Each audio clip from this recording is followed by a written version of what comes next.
I'm out there right now, looking for my person, and I still don't have this figured out. I look for evidence of faith in a profile. I want someone equally yoked, someone who loves God the way I'm trying to love God.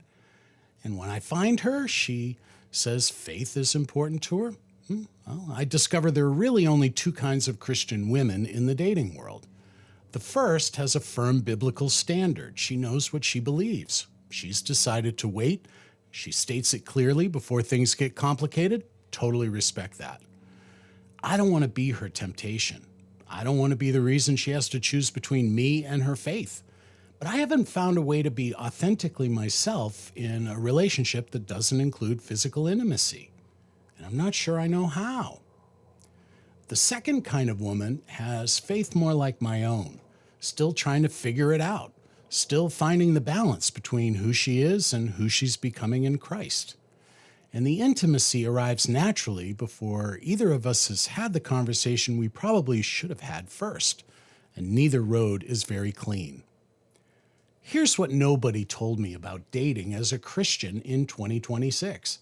There are no guardrails. The church says, wait. It doesn't say how to have that conversation.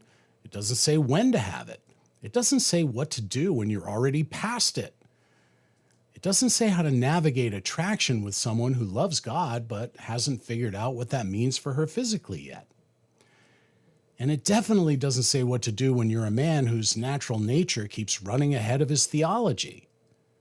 Because it's one thing to say you want to wait on a Sunday. It's another thing entirely when she's right there beside you, her head on your shoulder, Netflix on the screen, and every part of you is desperately trying not to chill. My own pastor has talked openly about marrying his high school sweetheart, about them not being able to wait. He's not the only one. I'm not the only one, and neither are you. Because the gap between wanting to honor God in a relationship and actually knowing how, that gap is where most of us live, and we live there alone because nobody is really talking about it honestly. Hey, I don't have a clean answer for this one. I wish I did. What I have is this. I've stopped trying to manufacture a timeline. God is still forming me, still shaping me into the kind of man worth finding, worth trusting, worth building something with. And I've come to believe that He's not going to bring someone into my life until I'm ready to be the right man for her. That's not resignation. That's not giving up. That's the abiding posture applied to one of the hardest areas of a man's life. Not striving, not forcing, not white-knuckling a timeline. Just staying connected to the vine and trusting that what God has for me will come through that connection, and it'll be better than I can imagine. Because the answer to this doesn't start with willpower. It doesn't start with rules. It starts with honesty. Honesty with God about where you actually are. Honesty with yourself about what you actually want. And eventually, honesty with her before the momentum of attraction makes that conversation harder to have.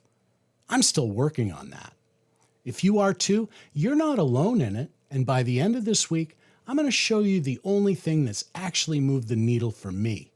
Not a rule, not a program, something else entirely. This is our secret war. And in this battle, it's never been more important to stay connected to Him.